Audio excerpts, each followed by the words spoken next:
আমি এতক্ষণ যতগুলো কথা বলেছি এর মধ্যে 80% ছিল দোয়া, 80% ছিল দোয়া। তো এই দোয়ার পরিপ্রেক্ষিতে মাত্র একজন মানুষ আমিন বলেছেন। আমার পাশে যিনি বসে আছেন সম্মানিত ওস্তাদ, তিনি আমিন বলছিলেন, আর আপনারা ছবি তুলছিলেন। এটাই প্রমাণ করে যে আজকে উম্মার কি অবস্থা। এটাই প্রমাণ করে যে আমরা দ্বীনি ইলমে কত জাহেল, কত অজ্ঞ। আমাদের ইসলাম এখন প্রোটেস্ট্যান্ট ভার্সন অফ ইসলাম।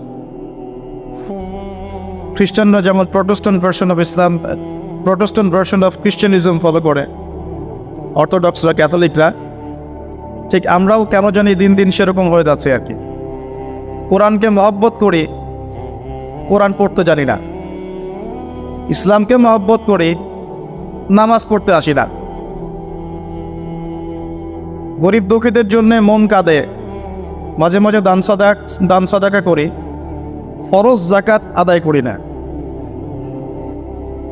দিনকে খুব মহব্বত করি, দিনের জন্য জীবন দিতে চাই, রক্ত ঢেলে দিয়ে শহীদ হব, খুব তামান্না, কিন্তু ফজরের নামাজ নাই।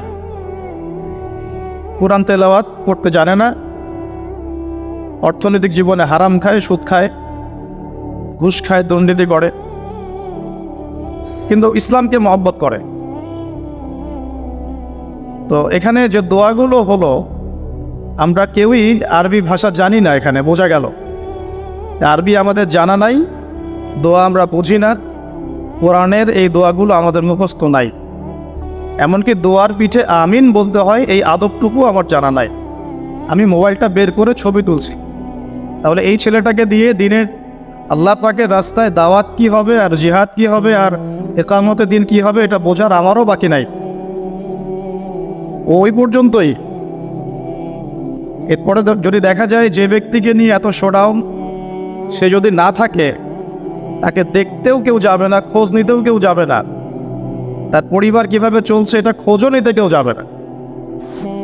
তাই উপরি উপরি আবেগ দিয়ে কোনো লাভ নাই, ফ্যান্টাসি দিয়ে দিন কায়েম হবে না। কিসের এত ফ্যান্টাসি? কেন দরকার এত ফ্যান্টাসি? কি করতে চান এসব ফ্যান্টাসি দিয়ে আপনারা? কোরআন তেলাওয়াত করা শিখছেন না কেন? কোরআন কি শুধু আলেম ওলামাদের জন্যে?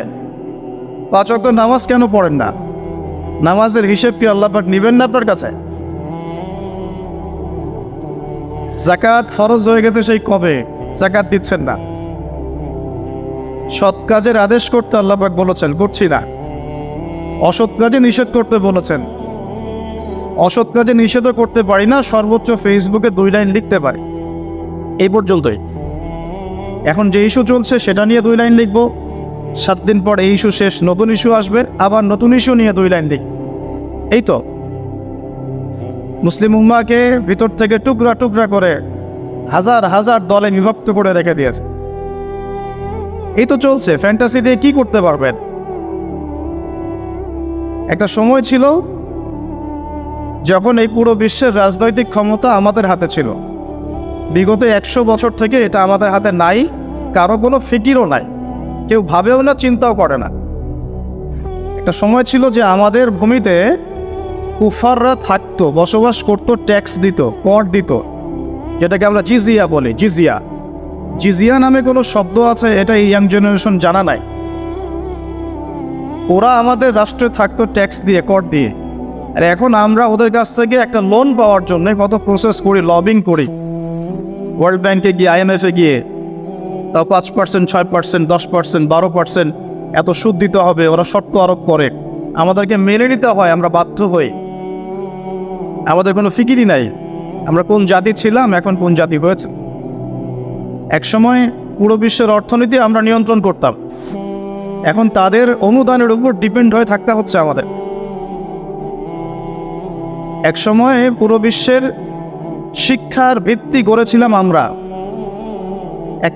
যে কোনো একটা সাবজেক্ট বলেন এবং সেই সাবজেক্টের গোড়ায় চলে যান, ফিলোসফি, অ্যাস্ট্রোনমি, কেমিস্ট্রি, অ্যাস্ট্রোফিজিক্স বা নর্মাল ফিজিক্স অথবা মেডিকেল সায়েন্স, যে কোনো সাবজেক্টের নাম বলেন, তার গোড়ায় যান, দেখবেন আপনি মুসলিম মনীষীদেরকে পাবেন। যারা এই বিশ্বটাকে গড়ে দিয়েছেন। এখন আমাদেরকে শিক্ষানীতি ধার করতে হচ্ছে মানুষের কাছ থেকে, পশ্চিমাদের কাছ থেকে। না আমরা আমাদের জেনারেল লাইনে এমন কোনো বিজ্ঞানী তৈরি করতে পারছি যারা মিসাইল তৈরি করতে পারে, আর না আমরা মাদ্রাসায় এমন মুহাদ্দিস তৈরি করতে পারছি যারা ইমাম বুখারী হতে পারে। এখন আমরা পড়ে আছি সেলফি নিয়ে, শোডাউন নিয়ে, ফেসবুকে স্ট্যাটাস নিয়ে, আর একে অপরের কাদা ছোড়াছুড়ি নিয়ে। ঘরের পাশে আগুন লেগেছে, ওই আগুন লাগা অবস্থাতেও মানুষ লড়াই করছে হাতটা বাঁধবে কোথায়। ঘরের পাশে আগুন লেগে গেছে অলরেডি, এই আগুন বিগত 100 বছরেই লেগেছে। পশ্চিমারা মুসলিমদের বিরুদ্ধে একটা অঘোষিত ক্রুসেড রচনা করেছে। অঘোষিত ক্রুসেড কখনো সামরিকভাবে হস্তক্ষেপ করে, কখনো অর্থনৈতিকভাবে অবরোধ আরোপ করে, কখনো বাণিজ্যের উপরে চাপ দেয়, কখনো ইনফ্লেশন দেয়, টাকার মান কমে যায়, কখনো সুদের জালে আবদ্ধ করে, কখনো মুসলিম ভাইকে লাগিয়ে দেয় মারামারিতে। আর আমরা এগুলোর নাম দিয়ে দিই ডেমোক্রেসি, ডেমোক্রেটিক সিস্টেম আমরা নাম দিয়ে দিই, কিন্তু মুসলিম ভাই মারামারি করে। আমার কথা একদম স্পষ্ট এবং ক্লিয়ার। আপনার যদি পছন্দ না হয় অন্তত শুনে যান, যে শুনে যান, আজ থেকে 10-20 বছর পর আপনি নিজেই বুঝতে পারবেন। আর কোনো কথা ফোর্সফুলি চাপিয়ে দেওয়ার ক্ষমতা আমার নাই, বা আমাদের কারো কাছেই নাই। কিন্তু নবী সাল্লাল্লাহু আলাইহি ওয়াসাল্লামের একটা হাদিস খালি মাথায় রেখে আমাদেরকে সামনে যেতে হয়। আল্লাহর নবী সাল্লাল্লাহু আলাইহি ওয়াসাল্লাম বলেছেন, কোন নবী যাকে আপনাকে কবরে দেখানো হবে, আমাকে কবরে দেখানো হবে, তিনি বলেছেন মান রাআ মিনকুম মুনকারান, তোমাদের মধ্যে যে কেউ যদি মুনকার কোনো কাজ দেখে, অন্যায় গর্হিত কিছু দেখে, ফালইউগাইর, সে যেন অবশ্যই এটাকে প্রতিহত করে, বিয়াদিহি, তার হাত দিয়ে, যদি সামর্থ্য থাকে তার হাত দিয়ে যেন প্রতিহত করে। এটা আমাদের নাই, যাদের কাছে সুপ্রিম অথরিটি তাদের কাছে আছে। সে যদি তার দায়িত্ব পালন না করে আল্লাহ পাক তাকে ধরবেন। ওমান লাম ইয়াস্তাতি, যে ব্যক্তি হাত দিয়ে প্রতিহত করার ক্ষমতা রাখে না, ফালইউগাইর বিয়াদিহি ফালইউগাইর বিলিসানিহি, তাহলে সে যেন তার লিসান বা জবান দিয়ে এটা প্রতিহত করে, প্রতিবাদ করে। অন্তত এতটুকু আলেমন আমাদের আছে, উস্তাজ বক্তা দায়ীদের আছে, তারা এটা করতে পারে। 3, ওয়াইল্লাম ইয়াস্তাতি, যদি কেউ মুখ দিয়েও প্রতিবাদ করতে না পারে, ফালইউগাইর বিকলবি, অথবা সে যেন মনে মনে এটাকে ঘৃণা করে। ওয়াযালিকা আযআফু মিনাল ঈমান, এটা হচ্ছে ঈমানের সবচাইতে নিচু স্তর, এর নিচে ঈমানের কোনো স্তর বাকি নাই। এই হাদিসটা সামনে রাখলে চলমান বিশ্বের এই বিষয়গুলো নিয়ে কথা তো আমাদেরকে বলতে হবেই। ব্যক্তিগত জীবন থেকে শুরু করে বৈশ্বিক জীবন পর্যন্ত যে অরাজকতাগুলো চলছে, এগুলোকে তো ফাইন্ড আউট করে আপনার সামনে উপস্থাপন করতে হবে। এরপরে আপনারা শুনবেন, বুঝবেন, আমল করবেন এবং যার যার কাজের সিদ্ধান্ত নেবেন। কেউ কাউকে ফোর্স করতে পারবে না, এটা ইসলাম। এখন আমরা যেগুলো নিয়ে পড়ে আছি সেগুলোতে যাওয়ার আগে আল্লাহ পাক সূরা আহজাবে আরেকটা কথা বলেছেন, এটাও শুনে রাখেন। এবার আপনার রব, আমার রব বলছেন, বিসমিল্লাহির রহমানির রহিম, ইয়া আইয়ুহাল্লাযীনা আমানু, হে মুমিনগণ। আল্লাহ আমাদেরকে বলছেন, হে মুমিনগণ, ইত্তাকুল্লাহ, তোমরা আল্লাহকে ভয় করো, আল্লাহকে ভয় করো। ওয়াকুলু কাওলান সাদীদা, স্পষ্ট করে সরাসরি সোজা কথা বলো, এত ডানে বামে না, এত পেঁচগোছ না, স্পষ্ট করে হক আর বাতিলকে স্পষ্টকারী সত্য কথা বলো, সোজাসুজি কথা বলো বা সরাসরি কথা বলো। কাওলান সাদীদা, স্পষ্ট করে সোজা কথা বলো, তাহলে কি হবে? আকুলু কাওলান সাদীদা ইউসলিহ লাকুম আ'মালাকুম ওয়া ইয়াগফির লাকুম যুনুবাকুম, তোমরা দুটো বেনিফিট পাবে। একটা হচ্ছে ইউসলিহ লাকুম আ'মালাকুম, আল্লাহ পাক তোমাদের আমল সব সংশোধন করে দিবেন, তোমাদের সব কাজগুলো আল্লাহ পাক গুছিয়ে দিবেন। ওয়া ইয়াগফির লাকুম যুনুবাকুম, তোমাদের সবার গুনাহ আল্লাহ মাফ করে দিবেন। ওয়া মান ইউতি'ইল্লাহা ওয়া রাসূলাহু, যে ব্যক্তি আল্লাহর আনুগত্য করে এবং তার রাসূলের আনুগত্য করে, ফাকাদ ফাযা ফাওজান আযীমা, এই ব্যক্তি সফল হলো। ফাওজান আযীমা মানে মহান সাফল্য অর্জন করল। সাফল্যের মানদণ্ড পেলাম এখানে সত্য কথা স্পষ্ট করা এবং আল্লাহকে ভয় করা। তাই যারা কথা বলতে পারে তাদেরকে সত্য কথা স্পষ্ট করতে হবে। আর এখানে সাফল্যের সন্ধানও পেলাম, আল্লাহর আনুগত্য করা, রাসূলের আনুগত্য করা। ঠিক আল্লাহ রাব্বুল আলামিন সূরা আলে ইমরানের 185 নম্বর আয়াতে এমন কথাই বলেছেন, প্রত্যেক নফস মৃত্যুর স্বাদ গ্রহণ করবে। ফামান যুহজিহা আনিন নারি ওয়া উদখিলাল জান্নাতা ফাকাদ ফাজ। যে ব্যক্তিকে জাহান্নামের আগুন থেকে বাঁচানো হবে, জান্নাতে প্রবেশ করানো হবে, এই ব্যক্তি হচ্ছে সফল, আর কেউ সফল। সাফল্যেরও সংজ্ঞা পেয়ে গেলাম আমরা। তো আমরা মূল কথায় আসি, ফ্যান্টাসি ছাড়তে হবে, মৌলিক কাজগুলো করতে হবে এবং চলমান বিশ্বটাকে বুঝতে হবে কোরআন এবং সুন্নাহর চোখ দিয়ে, তার মানদণ্ডে। ইতিহাস স্মরণ রাখতে হবে, আমরা কোন জাতি ছিলাম, এখন কি করছি, ভবিষ্যৎটা কি হতে পারে। কোন কোন জায়গায় ফোকাস করব সেগুলো আমরা আলোচনা আনবো ইনশাআল্লাহ। তার আগে একটা বিষয় বলে শুরু করি যে এখন ইসলাম আসার বলতে বোঝাচ্ছি নবী সাল্লাল্লাহু আলাইহি ওয়াসাল্লামের ইন্তেকাল হওয়ার প্রায় 1450 বছর চলে গেছে। কত বছর? প্রায় 1450 বছর চলে গেছে। আমরা এখন যে সমাজটাকে দেখছি, আমরা এখন যে পরিবারটাকে দেখছি, আমরা যে অর্থ ব্যবস্থা দেখছি, আমরা যে রাষ্ট্র ব্যবস্থা দেখছি এবং বিশ্বের উপর যাদের আধিপত্য দেখছি, এটা রাসূল সাল্লাল্লাহু আলাইহি ওয়াসাল্লামের ইন্তেকালের 1400 বছর পরের পৃথিবী। আমি কি বুঝাতে পারছি? এটাই সব না, এটা 1400 বছর পরের একটা ওয়ার্ল্ড আমরা দেখছি। কেমন ছিল ওই সময়? নবী সাল্লাল্লাহু আলাইহি ওয়াসাল্লাম যখন নবী হন নাই, তখনকার সমাজটা এখনকার বিশ্বের মতো ছিল। বলবেন কিভাবে? আমি বলছি, আমার কাছে হুজ্জাত আছে, প্রমাণ আছে, আমি প্রমাণ করছি কিভাবে। নবী সাল্লাল্লাহু আলাইহি ওয়াসাল্লাম যে যুগে নবী হন নাই, এখনও নবী হন নাই, যেটাকে আমরা বলি, কটাক্ষ করে বলি মধ্যযুগ, বা আমরা অনেক সময় অপমান করে বলি আইয়ামে জাহেলিয়া। শব্দগুলো শুনেছেন তো আপনারা? কখনো কি প্রশ্ন করেছেন যে আসলে কেন এই যুগটাকে আমরা জাহেলিয়া বলি, কেন অন্ধকারাচ্ছন্ন যুগ বলি? ওই যুগটা কি সূর্য উঠতো না? ওই যুগে কি সূর্য উঠতো না? তাহলে কেন অন্ধকারাচ্ছন্ন যুগ বলি? এক, ওই যুগের মানুষ আল্লাহ পাকের তাওহীদ, একত্ববাদ এর সাথে শিরককে মিশ্রিত করেছিল, এক নাম্বার। তাহলে এক নাম্বার কারণ কি? ওই যুগের মানুষ আল্লাহ পাকের তাওহীদের সাথে শিরককে মিক্স আপ করেছেন। মনে করবেন না যে তারা আল্লাহকে বিশ্বাস করতো না, এটা ভুল ধারণা। তারা সবাই আল্লাহকে বিশ্বাস করত, গুটি কয়েক মানুষ ছাড়া। এমনকি আবু জাহেল, যাকে আমরা বলি এই উম্মতের ফেরাউন, নবীজি বলেছেন আবু জাহেল হচ্ছে এই উম্মতের ফেরাউন। বদরের যুদ্ধে যখন আব্দুল্লাহ বিন মাসউদ রাদিয়াল্লাহু আনহু তার গর্দানটা কেটে নিয়ে আসছেন, আসলে সামনে রেখেছেন সাল্লাল্লাহু আলাইহি ওয়াসাল্লাম, নবীজি গর্দান দেখে বলেছিলেন এ হচ্ছে এই উম্মতের আবু জাহেল, এই হচ্ছে এই উম্মতের ফেরাউন। এই আবু জাহেল হচ্ছে এই উম্মতের ফেরাউন। আর ফেরাউন হচ্ছে বড় কোনো কাফের নাই, এখনো নাই, ছিলও না, আসবেও না ইনশাআল্লাহ। তো এই আবু জাহেল যখন বদরের যুদ্ধ করতে যাচ্ছিল, তখন সে প্রথমে কাবা ঘরে গিয়েছে। কোথায় গিয়েছে? গিয়ে বলেছে আল্লাহুম্মা ইন কুনতা তা'লাম, হে আল্লাহ আপনি যদি জানেন, আর কথাগুলো খেয়াল করবেন, হে আল্লাহ আপনি যদি জানেন যে আন্না মুহাম্মাদান আলাল হক, মুহাম্মদ সাল্লাল্লাহু আলাইহি ওয়াসাল্লাম সত্যের উপরে আছে, ফানসুরহু, আল্লাহ আপনি তাকেই সাহায্য করেন। বুঝাতে পারলাম?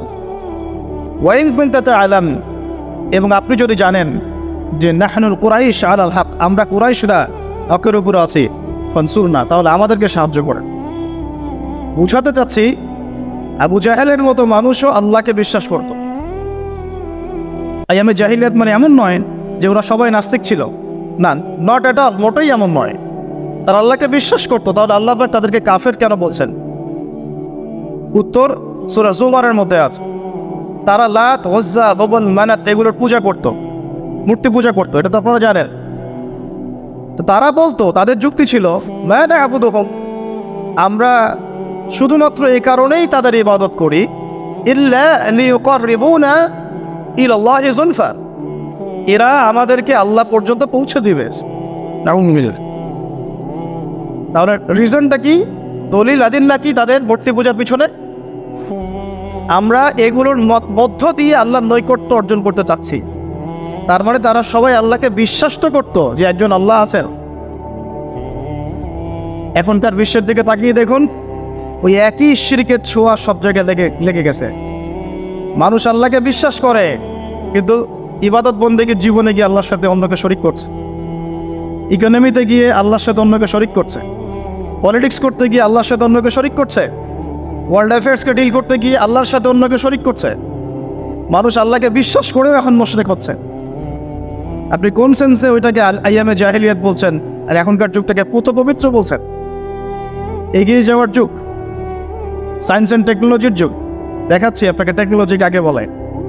সুলাইমান আলাইহিস সালামের সময় বিশ্বে এমন প্রযুক্তি ছিল, এই প্রযুক্তির ধার কাছেও কোনোদিনও এই বিশ্ব আর যেতে পারবে না।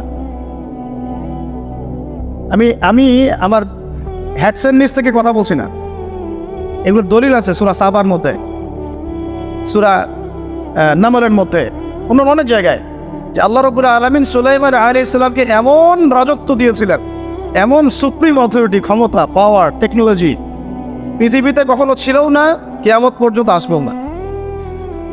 এখন পর্যন্ত কোনো টেকনোলজি আসে নাই যে আমি এই চেয়ারটাকে বলবো চলো আমাকে ঢাকায় নিয়ে নামাই দিবে, তাও আবার 1 সেকেন্ডের মধ্যে। কতটুকু সময়? এখন পর্যন্ত কোনো টেকনোলজি আসে নাই যে আমি চোখের পলক ফেলবো, এইটুক সময়ের মধ্যে আমার স্ত্রীকে আমার পাশে নিয়ে বসায় দেবে। আসছে? সুলাইমান আলাইহিস সালামের সময় এমন ছিল। সাগর থেকে মণিমুক্তা আরোহণ করে এটা দিয়ে অট্টালিকা নির্মাণ করা হোক। তিনি জিন জাতিকে দিয়ে কাজ করাতে পারতেন। তিনি যাচ্ছেন রাস্তায়, পিঁপড়ারা গল্প করছে, এই সবাই গর্তে ঢোকো, সুলাইমান আসলে তোমাদেরকে পিষে ফেলবে। আর তিনি মুচিমুচ হাসছেন, পাখির ভাষাও বুঝতে পারছেন, পিঁপড়ার ভাষাও বুঝতে পারছেন। তার বাবা দাউদ আলাইহিস সালাম জাবুর তেলাওয়াত করছেন, এই সাগরের মাছ সব কাছে চলে আসছে জাবুর শোনার জন্য। এমন প্রযুক্তি আপনি এখনো বের করতে পেরেছেন? সভ্যতার যে বড়াইটা আমরা করি, এটা একটা কি অহংকার। এটা কি আল্লাহ পাক এর জন্য বলেছেন, আমি কত কমকে এর আগে ধ্বংস করেছি, কত যে কমকে আমি ধ্বংস করেছি।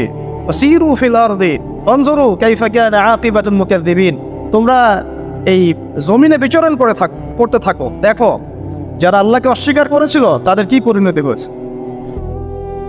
তো আমরা এখন যেটাকে নিয়ে দাবি করি, এটা সর্বোচ্চ স্তর নয় প্রযুক্তির। তো যে জায়গা থেকে এখানে চলে আসলাম, যে কোথায় ছিলাম আমরা? এই জামানাতেও আমরা শিরক করছি, কিন্তু আল্লাহকেও বিশ্বাস করছি। প্রত্যেকটা সেক্টরে শিরক হচ্ছে। ডিটেলস বলার মতো জায়গাও এটা না, এবং এত সময় আমার হাতে নাই।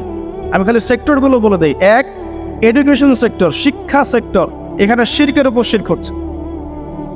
আপনি যদি বিচক্ষণ হয়ে থাকেন, স্টাডি করেন, পড়াশোনা করেন, একটা অনেস্ট মন রাখেন, আগে সৎ একটা মন রাখেন।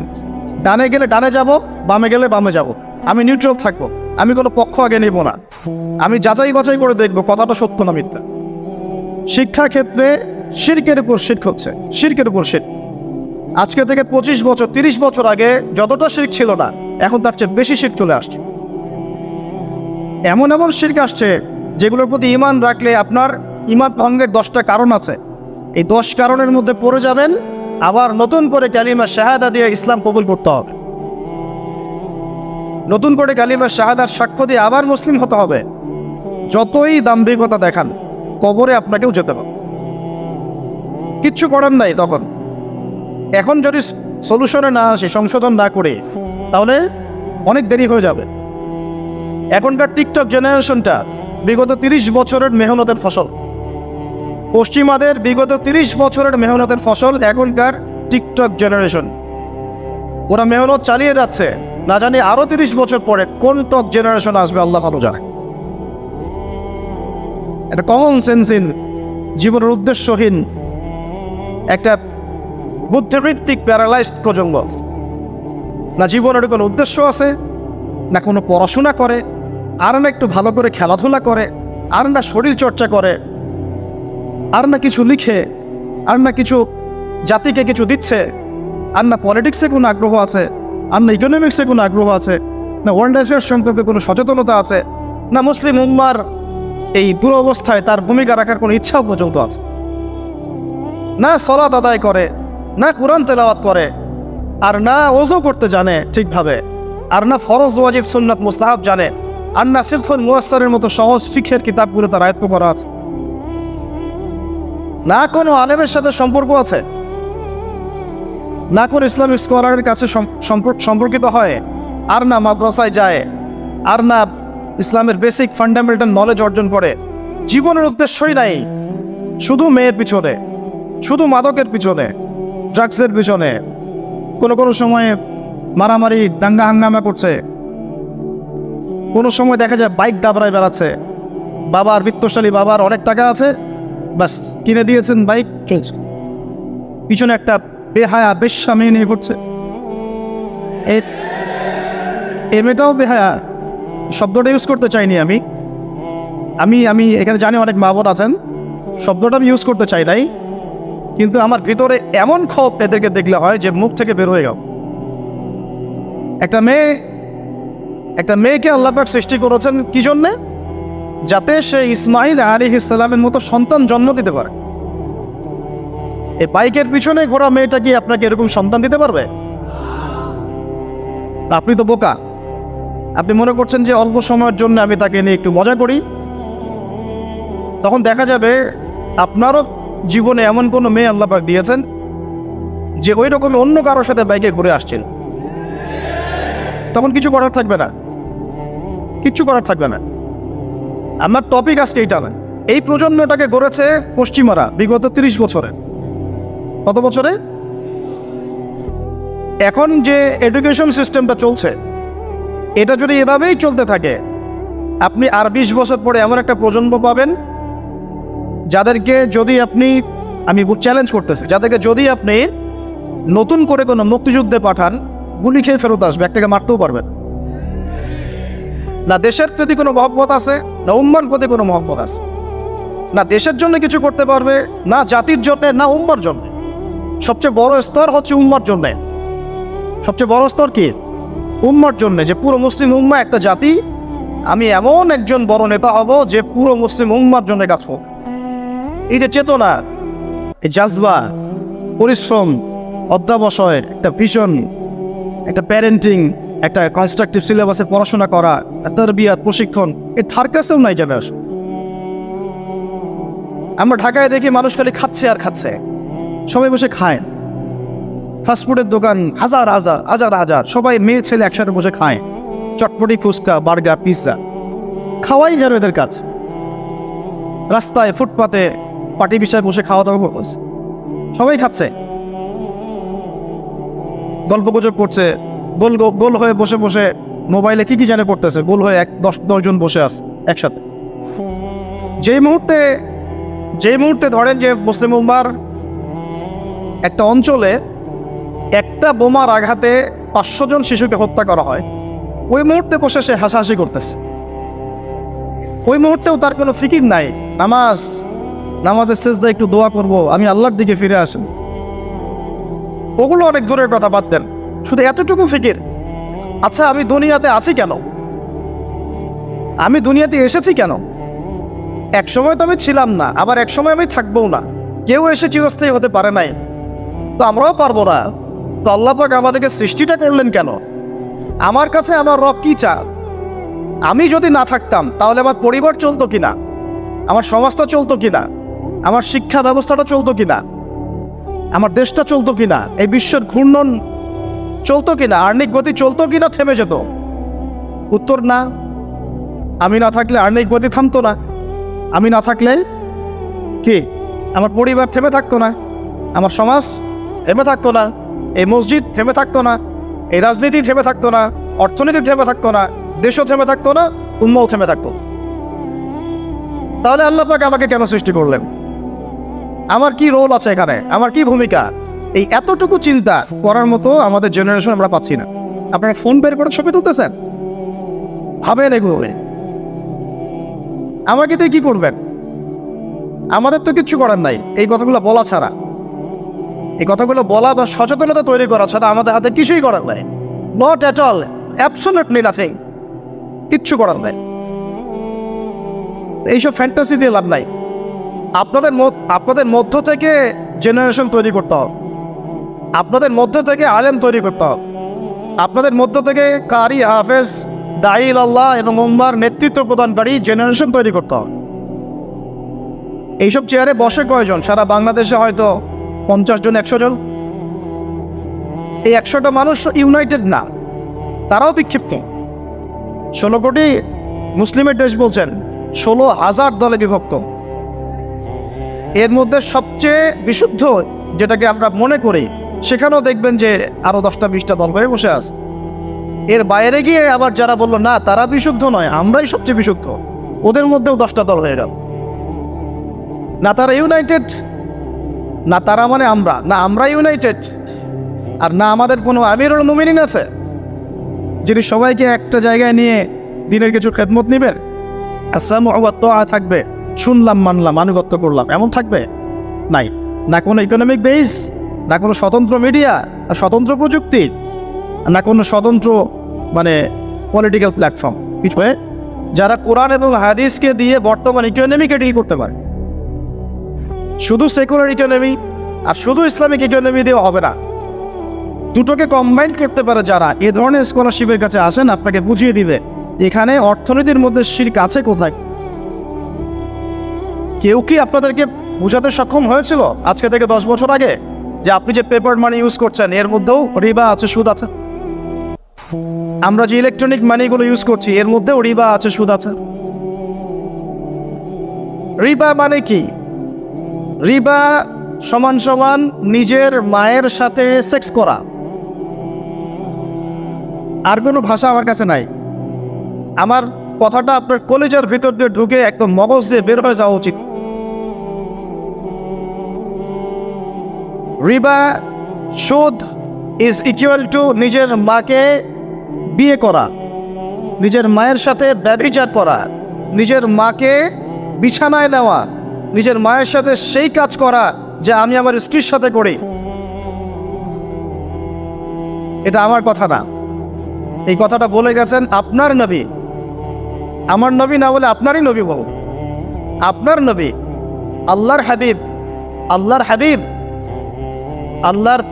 আল্লাহর সবচেয়ে পছন্দের বান্দা, যার জন্য আল্লাহ মাকামে মাহমুদ রেখেছেন, যার জন্য হাউজে কাউসার রাখা হয়েছে, যাকে আমাদেরকে দেখানো হবে, যিনি আমাদের জন্য সুপারিশ করবেন, যিনি আমাদের জন্য সুপারিশ করবেন কাল কিয়ামতের মাঠে। তিনি বলেছেন রিবার পাপের 70টা শাখা আছে। কতগুলো? তার সবচেয়ে নিচের শাখা হলো নিজের মায়ের সাথে জেনা করা। নাউযু বিল্লাহি মিন যালিক। সর্বোচ্চ পাপ কি? সূরা বাকারার 279 থেকে পড়া শুরু করেন। আল্লাহ পাক বলছেন সর্বোচ্চ স্তরটা কি? রিবা। 1, রিবা সমান সমান আল্লাহর সাথে যুদ্ধ করা। 2, রিবা সমান সমান তার রাসূলের সাথে যুদ্ধ করা। পুরো বিশ্ব এখন আল্লাহ এবং তার রাসূলের সাথে যুদ্ধ করছে। পুরো ওয়ার্ল্ডটাই এখনকার এই ওয়ার্ল্ড, এখনকার এই যুগ, এই জেনারেশন। আইয়ামে জাহেলিয়াতের সুদটা ছিল শুধু মক্কায়, হয়তো একটু মদিনায়, হয়তো একটু আরবের জাজিরার মধ্যে, এতটুকু জায়গায়। এখন পুরা গ্লোবালাইজেশন হয়েছে এবং সবাই আমরা মাশাআল্লাহ নাউজুবিল্লাহ কোনো না কোনোভাবে সুদভিত্তিক অর্থনীতির সাথে জড়িত আছে। ফেডারেল রিজার্ভ ব্যাংকের আন্ডারে, ওয়ার্ল্ড ব্যাংকের আন্ডারে, IMF এর আন্ডারে যত সেন্ট্রাল ব্যাংক আছে কেউ সুদমুক্ত থাকতে পারবে না।